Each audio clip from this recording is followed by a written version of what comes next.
جنت کی حوروں کا ذکر قرآن و حدیث میں ایسے انعامات کے طور پر کیا گیا ہے جو اللہ تعالیٰ نے اپنے نیک بندوں کے لیے مخصوص کیے ہیں۔ اسلام میں جنت کا تصور نہ صرف ایک خوبصورت جگہ کے طور پر بلکہ ایسی جگہ کے طور پر کیا گیا ہے جہاں دل و دماغ کو سکون اور روحانی سکون ملے گا۔ حوریں جنت کی ان نعمتوں میں شامل ہیں جو اللہ اپنے مومن بندوں کے لیے تیار کر رہا ہے۔ حوریں کون ہیں؟ حوریں جنت کی وہ خواتین ہیں جو اللہ کی تخلیق کردہ ہیں اور ان میں دنیاوی کمزوریاں اور عیب نہیں ہیں۔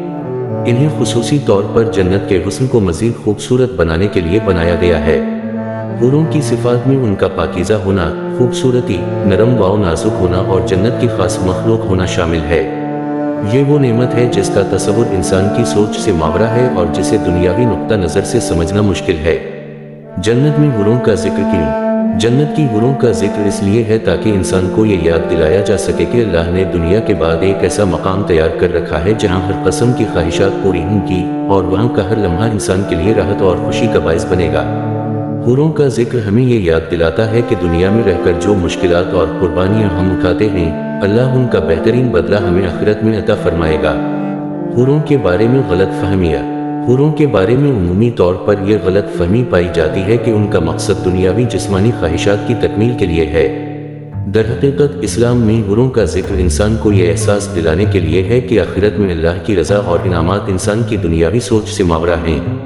حوریں ایک مثال ہیں کہ اللہ نے جنت میں ایسا سکون اور خوشی رکھی ہے جسے انسان دنیا میں تصور بھی نہیں کر سکتا۔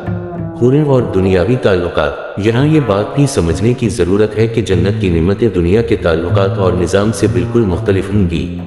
جنت میں جو رشتے اور تعلقات ہوں گے وہ پاکیزہ اور مثالی ہوں گے۔ وہاں نہ کسی کو حسد ہوگا، نہ کسی کو غصہ اور نہ کوئی دلی کینہ۔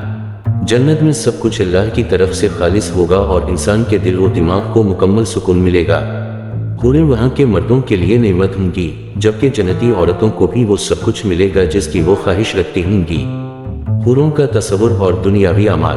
اسلام ہمیں اس بات کی تعلیم دیتا ہے کہ جنت کی تمام نعمتیں اللہ کی رضا کے ساتھ مشروط ہیں۔ حوریں ہوں یا دیگر نعمتیں، یہ سب اللہ کی رضا کے حصول سے ملتی ہیں۔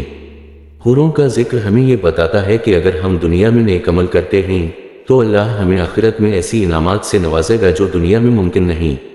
جنت کی حقیقی خوشی اور سکون۔ اسلام میں جنت کی نعمتیں محض جسمانی یا دنیاوی خواہشات کا عکاس نہیں ہیں، بلکہ روحانی سکون، خوشی اور اللہ کے قرب کا مظہر ہیں۔ حوروں کا تصور بھی اسی روحانی خوشی کی نمائندگی کرتا ہے۔ جنت میں انسان اللہ کی رضا اور اس کے قرب کی لذات محسوس کرے گا۔ حوریں اللہ کی تخلیق کا ایک حصہ ہیں اور جنت میں سب کچھ ایسا ہوگا کہ انسان کو ہمیشہ کی خوشی اور سکون ملے گا۔ آخرت کی تیاری۔ آخر میں حوروں اور دیگر جنتی نعمتوں کا ذکر ہمیں یہ پیغام دیتا ہے کہ ہمیں دنیا میں رہ کر اپنی آخرت کی تیاری کرنی ہے۔ جو شخص اس دنیا میں اللہ کی رضا کی خاطر عمل کرتا ہے، عبادت کرتا ہے اور نیکی کی راہ پر چلتا ہے، وہ جنت کے انعامات کا حقدار بنتا ہے۔ حوروں کا تصور ایک ایسی نعمت ہے جو ہمارے دل میں آخرت کی طلب کو بڑھاتا ہے اور ہمیں نیک کاموں کی طرف راغب کرتا ہے۔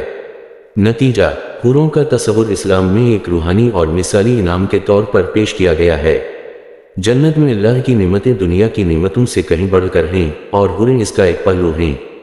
ہمیں دنیاوی زندگی کو آخرت کی تیاری کے طور پر گزارنا چاہیے تاکہ اللہ کے انعامات اور سکون کے مستحق بن سکیں۔